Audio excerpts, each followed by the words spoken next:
Can I help you folks? Yes, we have a reservation. Table for two, please. It's our 50th anniversary.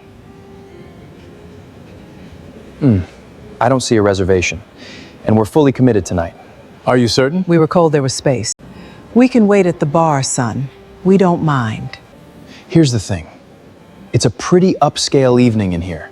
There's a place down the street that'd be a better fit for you two. A better fit. A better fit. Sir, you're blocking the entrance. Please step outside. Connor, do you know who that is? I don't care who he... Son, look at the picture. Oh God, is this old photo really of the two of them? There was a photograph by the front door that Connor Webb walked past 50 times a day. He never once looked at it. It was old, black and white. A young couple standing in front of a little restaurant, squinting in the sun, holding hands. The frame was a little crooked. There was a small brass plaque under it, gone dark with age. Connor never read the plaque. Why would he? He was the new manager. He had real things to worry about. Reservations, reviews, the kind of crowd that made a place look good. And on this particular Friday night, Connor Webb looked up from his podium and saw something that, to him, did not make the place look good at all. An old black couple, standing just inside the door. The man wore a brown suit that had to be 20 years old. Clean, pressed, but old. The kind of suit a man keeps for church and funerals. The woman wore a simple blue dress and flat shoes and a little hat. And she was holding the man's arm, and they were both just standing there, smiling, looking around the room like they were happy to be there. And Connor Webb laughed, not a big laugh, a small one, through the nose. The kind of laugh that's worse than a big one, because it means he didn't even think they were worth a real reaction. He had no idea who he was laughing at. He had no idea that the man in the old brown suit had stood on that exact spot 55 years ago, that the man had laid the floor under Connor's shoes with his own two hands, that the photograph Connor walked past 50 times a day, the young couple holding hands, squinting in the sun, was them. He was about to find out, and it was going to take him apart. Stay with me, because this one turns on a single moment. The moment a man finally looks at something that was hanging in front of his face the whole time. Hit that like button and subscribe right now, because you are going to want to be here when he looks. Let me tell you who they were, just enough. The rest you'll learn when Connor does. Their names were Cyrus and Ruby Dunbar. Married 50 years that very night. And the restaurant Connor Webb thought he ran, the famous one, the one with the line out the door, the one the tourists took pictures of, that restaurant was called Miss Hattie's. Cyrus Dunbar built it in 1971 with his own hands and his own money and a recipe box that belonged to his mother. Miss Hattie was his mama. And here's the thing you need to know about Miss Hattie, because the whole story lives right here. Hattie Dunbar was the best cook in the entire parish. Everybody said so. White families lined up to hire her. She cooked Sunday dinners and wedding feasts and Christmas spreads for the richest houses in the city for 40 years, and she was never once allowed to eat in a single restaurant in that city. Not one. She cooked food finer than anything those places served, and she couldn't walk in the front door of any of them. She set tables her whole life that she was never allowed to sit at. Cyrus watched his mother do that for 40 years. He watched her come home with her feet swollen, having fed half the city, and eat her own dinner standing up at her own stove because she'd been on her feet serving people who wouldn't have let her sit down. And when Hattie Dunbar died, her son made a promise. He took every dollar he had, he bought a little building downtown, and he opened a restaurant, and he named it after her, Miss Hattie's, and he made one rule. One. He had it carved on a little brass plaque, and he hung it by the door, under a photo of him and his new bride Ruby on opening day. The rule said, everybody eats at this table. Nobody is ever turned away for how they look, what they wear, or where they come from. Because my mother fed this city for 40 years, and this city would not give her a seat. Here, Everyone gets a seat.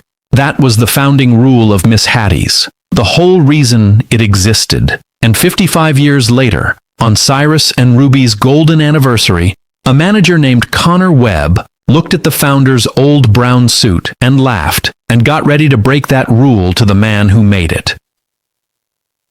Cyrus and Ruby didn't come in to make a point. That's important. They weren't there to test anybody. They sold the day-to-day running of the place years ago to a hospitality group because Cyrus was 81 and his knees were done. He still owned the building. He still owned the name. But he didn't come around much anymore. New staff, new faces. Nobody there had ever met him. They came in that night for one reason. It was their 50th anniversary. And 50 years ago, the night before Cyrus opened the restaurant, he'd taken Ruby to the empty dining room, and they danced on the brand new floor with no music, and he'd told her, "One day, this place is gonna be famous, and we're gonna come back when we're old and gray and dance right here again." So that's what they came to do, dance on the old floor, quietly. Two old people, 50 years married, in their good clothes, they got dressed up. For them, the brown suit and the blue dress were dressed up. That suit had been to every important night of Cyrus Dunbar's life. He was proud of that suit. And they walked into the restaurant Cyrus built on the anniversary of the night he danced with his bride on the empty floor. And Connor Webb said, "Can I help you folks?" He said, "Folks," the way some people say it, like it's a wall. "Yes," Cyrus said. His voice was warm and slow. "Table for two, please. It's our anniversary." Connor looked down at his reservation screen. He scrolled. He frowned. He did the thing where you pretend to check something you've already decided. "I don't see a reservation, and we're fully committed tonight." He looked up, and he gave them a little smile that wasn't a smile at all. "It's a pretty upscale evening in here, you understand. Maybe there's somewhere down the street that'd be a better fit for you two." A better fit for you two. In the restaurant, the man standing in front of him built with his own hands. Now here's where it could have gone quiet, where they could have just left. But somebody else was in that room. Her name was Miss Pearl. She'd been a server at Miss Hattie's for 28 years.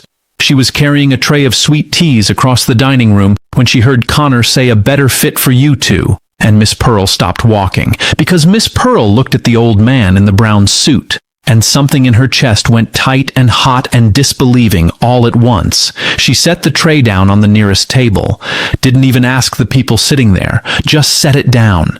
And she walked toward the front door, fast, and she heard Connor still going.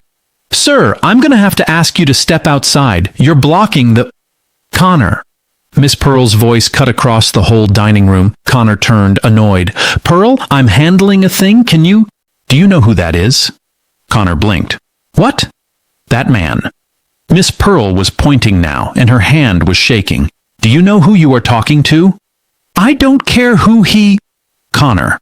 And here Miss Pearl said it slow, so every word landed. "That is Mr. Cyrus Dunbar, and that is Miss Ruby. He built this restaurant. He owns this building you're standing in. His mother's name is on the door. Her recipes are in that kitchen. And you just told him to eat somewhere down the street."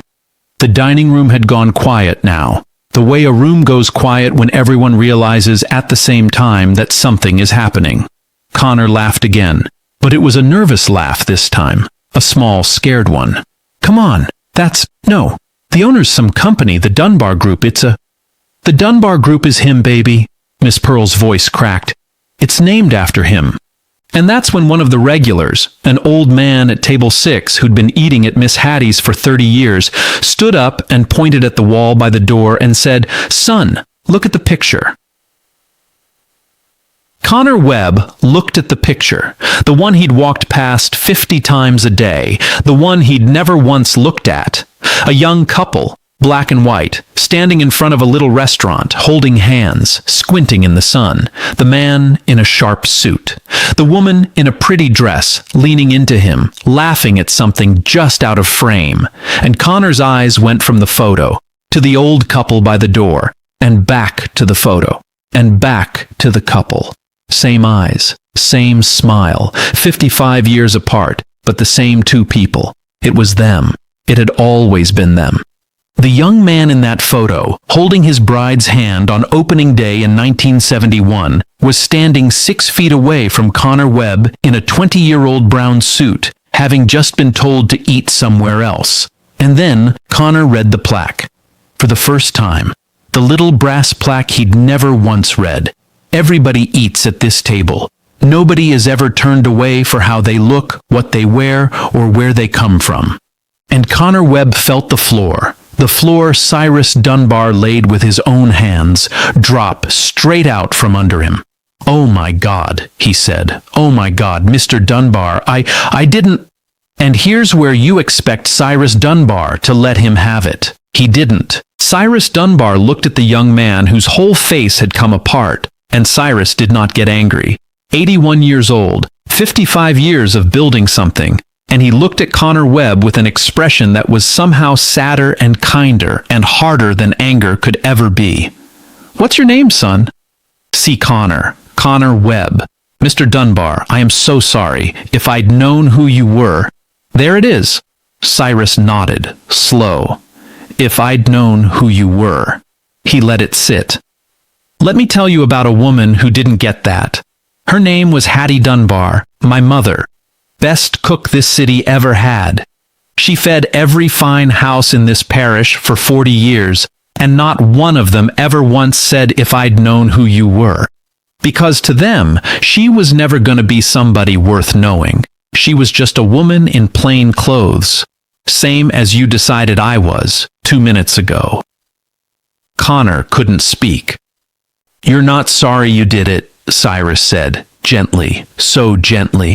"You're sorry you did it to the man whose name is on the building. If I'd been some other old man in an old suit, somebody with no photo on your wall, you'd have sent me down the street and felt good about it. You'd have called it keeping the place upscale." He stepped closer, took his time. "I built this whole restaurant," Cyrus said, "on one idea, that my mother should have had a seat, that everybody who's hungry, and son, everybody who walks through a door is hungry, and not just for food, they're hungry to be treated like they belong. Everybody should get a seat. I put it on a plaque. I hung it by the door. And you walked past it 50 times a day and never read it, because you were too busy deciding who was upscale enough to feed." Cyrus Dunbar reached out, and he straightened the crooked frame on the wall. The photo of him and Ruby set it level. "That's the only thing I built here that matters," he said. "Not the food, not the famous wall, that rule, and tonight you broke it." He looked back at Connor. "And the saddest part is, you didn't break it for me. I'm fine. I'm old and I'm loved and I had a good life. You broke it for every plain-dressed person who walked in here before me and got the same look and just quietly left. The ones with no photo on the wall. Those are the ones you owe, not me." So, how did it land for everybody? Connor Webb lost his job, not because Cyrus asked for it. Cyrus never said one word about firing him. It happened on its own, the way these things do. There were 40 people in that dining room. Word travels. By the next morning, the hospitality group had heard the whole story, and a manager who'd tried to turn the founder away from his own restaurant was not a manager they could keep. But here's the part that makes this story different from the others. Before Connor left that night, Cyrus Dunbar did something nobody expected. He told Connor to sit down at a table in the dining room, and Cyrus had Miss Pearl bring the boy a plate of his mother's food, Hattie's red beans, Hattie's cornbread, the recipes from the box. "Eat," Cyrus said. "Everybody eats at this table, even the ones who forgot the rule, especially them." And he sat across from the young man who'd just humiliated him. And he told him the whole story of Miss Hattie, start to finish, while Connor ate and cried and could barely swallow. Connor Webb is not a manager anymore. Last anybody heard, he works at a community kitchen 2 cities over. The kind of place that feeds anybody who's hungry. No questions, no looking at their shoes. Somebody asked him once why he took a job like that for a fraction of the money. He said an old man in a brown suit once made him a plate of food on the worst night of his life, and he'd spent every day since trying to deserve it. Some people you destroy. And some people, if you've got the kind of heart Cyrus Dunbar had, you build. Even the ones who hurt you, especially them. That was the whole rule. Connor finally read it. Miss Pearl? Cyrus and Ruby took her to dinner the next week, sat her down, and let her be served for once. And Cyrus made sure that after 28 years of carrying other people's trays, Pearl would never have to worry about money in her old age, because Cyrus Dunbar saw the people other people walked past. That was his whole gift. It's why he saw his mother when the world wouldn't. It's why he saw Pearl. And Cyrus and Ruby, they got their dance. After the dining room emptied out that night, Miss Pearl dimmed the lights and somebody put on an old slow song, and Cyrus Dunbar took his wife of 50 years by the hand, and they danced on the floor he'd laid with his own hands.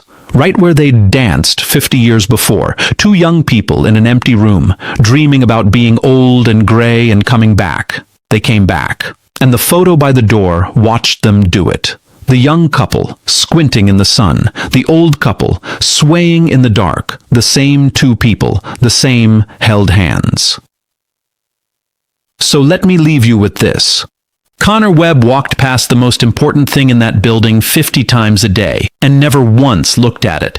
And I want you to think about how often we all do that. How often the answer to who is this person, what are they worth, do they belong here, is hanging right in front of our face in plain sight the whole time.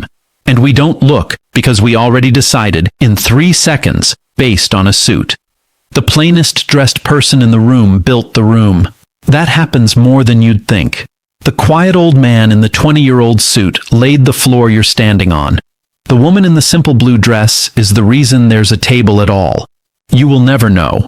Not unless you look at the face instead of the clothes. Not unless you treat them like they belong before you've checked the wall. So tell me, down in the comments, and be honest with yourself first. When's the last time you almost wrote somebody off for how they looked, and then found out who they really were? Or the other way, when's the last time somebody looked right past you, and were they ever surprised? Tell me, I read these. And if this one got you, if you felt it when Cyrus straightened that crooked frame, hit that like button and subscribe and turn the notifications on, because the next story is already waiting and it's a good one. But before you go, do one small thing this week. Find the quietest, plainest person in the room, the one nobody's making a fuss over. Pull out a chair for them. You never know whose floor you're standing on. I'll see you in the next one.